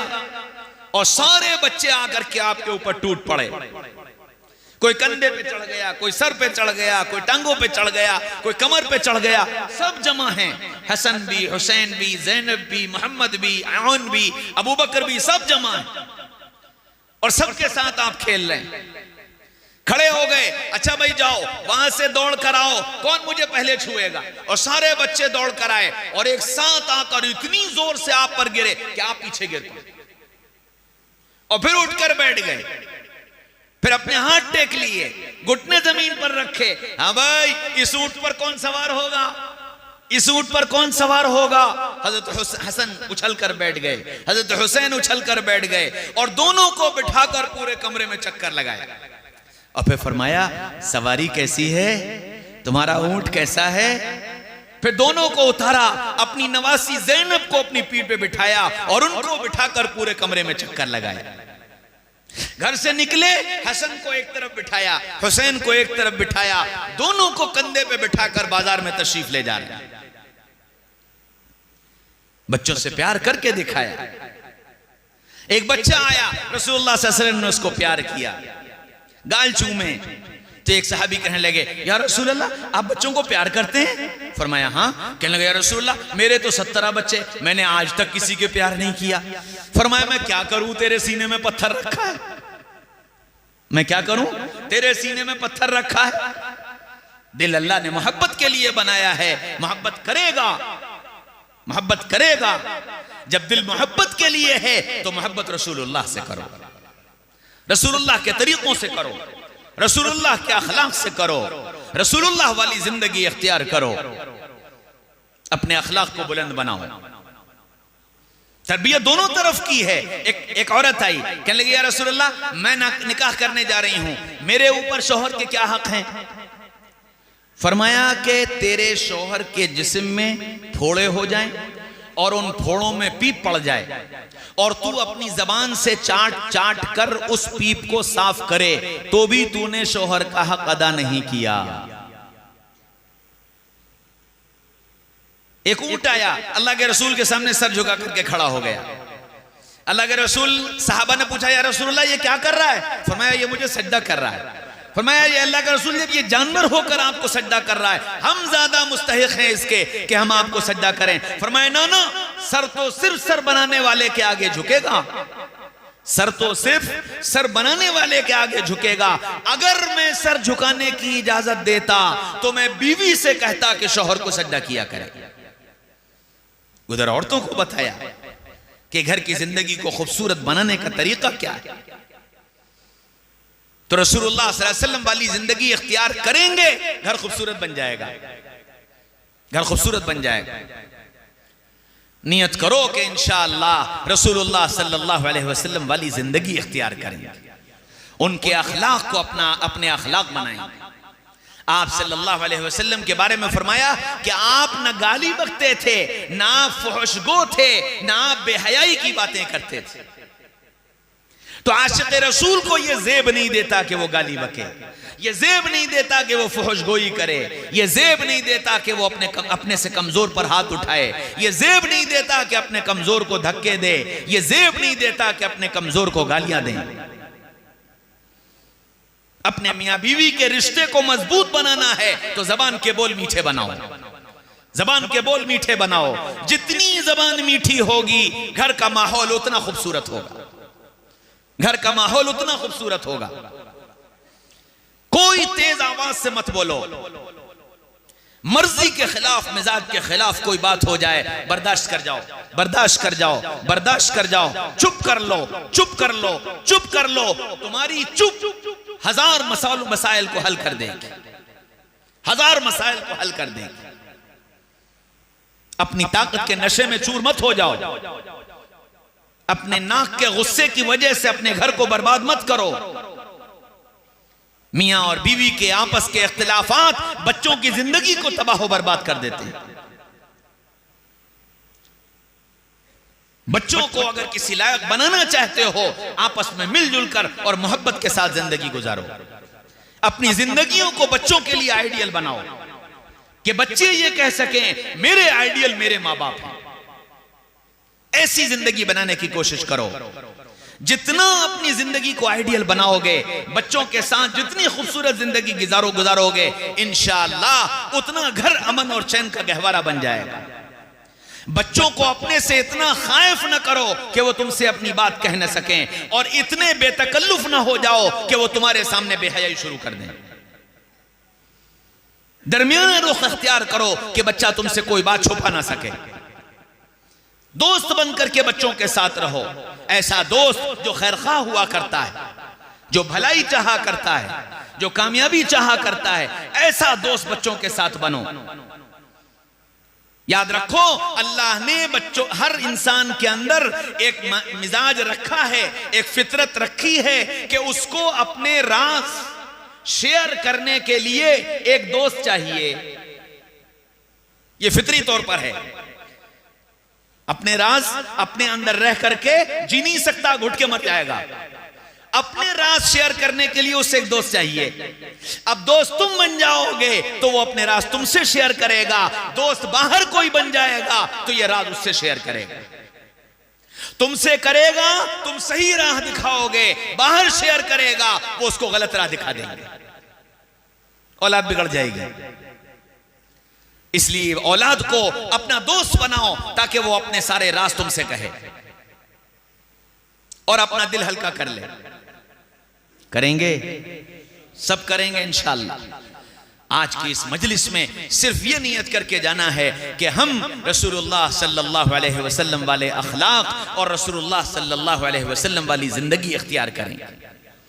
अपने जबान पर कंट्रोल, अपने गुस्से पर कंट्रोल हमारे घर को खूबसूरत बना देगा, हमारी जिंदगी को खूबसूरत बना देगा। और मेरे भाइयों, दोस्तों, अजीजों, बुजुर्गों, जिससे मोहब्बत होती है उसके तस्करे करने में मजा आता है, उसका नाम लेने में मजा आता है, उसको याद करने में मजा आता है। तो नबी पाक सल्लल्लाहु अलैहि वसल्लम से मोहब्बत का इजहार दुरूद व सलाम के जरिए होता है, दुरूद व सलाम के जरिए होता है। तो कम से कम इतनी नियत करो कि इंशाअल्लाह कसरत के साथ दुरूद व सलाम का अपने को आदी बनाएं। करेंगे इंशाअल्लाह। मैं पिछले हफ्ते आया था, मैंने बताया था दुरूद के बारे में। मैं आज रास्ते की बता रहा हूँ, सिर्फ फिरोजाबाद से यहाँ तक मैं आया हूँ। इस फिरोजाबाद से और यहाँ तक के आने के बीच में तकरीबन 40 लाख दुरूद की इत्तला मेरे पास आई, अलग अलग जगहों से। एक घर से इत्तला आई कि मैंने और मेरे घर वालों ने, बच्चों ने, बीवी ने, सबने मिलकर के 10 लाख मरतबा दुरूद पढ़ा। एक नौजवान का फोन आया कि मौलाना जिस दिन आपने कहा था उस दिन से आज तक 2 लाख मरतबा दुरूद पढ़ चुका हूं। एक अभी मैसेज आप बयान करने से पहले मैसेज आया एक नौजवान का कि मेरा 1,35,000 मरतबा हो गया। माशाअल्लाह, माशाअल्लाह, बहुत। और आप लोग तो माशाअल्लाह बड़े कीमती लोग, बड़े कीमती लोग। आपके चेहरों पर मोहम्मद रसूलुल्लाह सल्लल्लाहु अलैहि वसल्लम की मोहब्बत के अनवारात और मोहम्मद रसूलुल्लाह सल्लल्लाहु अलैहि वसल्लम की मोहब्बत के असरात नजर आ रहे हैं। आप बड़े कीमती लोग। आपकी जबान से निकला दुरूद तो बड़ा कीमती, बड़ा कीमती। इतनी नियत कर लो कि इंशाअल्लाह, मैं तादाद नहीं कहता, तादाद तो अब आप खुद तय कर लेना कि आपको अपने नबी से कितनी मोहब्बत है। उस मोहब्बत के बकदर रोजाना दुरूद पढ़ने का एहतमाम करो, दुरूद पढ़ने का एहतमाम करो। देखो, दुरूद एक ऐसी इबादत है जो हर हाल में मकबूल है, हर हाल में मकबूल है। नमाज का पता नहीं, रोजे का पता नहीं, ज़कात का पता नहीं, हज का पता नहीं, सदक़ात का पता नहीं, कबूल होंगे कि नहीं होंगे। लेकिन दुरूद एक ऐसी इबादत है जो हर हाल में हर एक की कबूल होगी। और दुरूद कबूल हो गया तो उसकी बरकत से न जाने क्या क्या हो जाए। करेंगे इंशाअल्लाह, सब करेंगे। नियत कर लो कि इंशाअल्लाह खूब कसरत से दुरूद पढ़ने की आदत डालेंगे। अल्लाह मुझे भी तौफीक नसीब फरमा दे, आप सबको भी तौफीक नसीब फरमा दे और कहने सुनने से ज़्यादा अमल की तौफीक नसीब फरमाए। व आखिर दावाना अनिल हम्दुलिल्लाहि रब्बिल आलमीन।